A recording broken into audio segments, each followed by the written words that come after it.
ଧୋବ ଫର ଫର ରୂପ ମୋ ସୁନ୍ଦର, ସୁବାସ ମୋ ମନୋହର। ପ୍ରକୃତି କାନନେ ଫୁଟେ ମୁଁ ଗହନେ, ପଡ଼େନି କାହା ନଜର।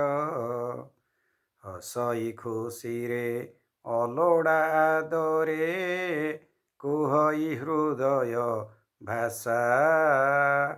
ସ୍ନେହ ମମତାରେ ମହକ ବାଣ୍ଟେ ମୁଁ, ନ କରି କିଛି ଯେ ଆଶା।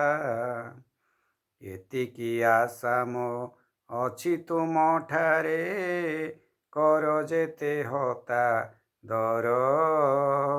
ସମୟ ମିଳିଲେ ଥରେ ଅବା କେବେ, ଦେଖି ଯାଅ ମୋର ଦ୍ୱାର।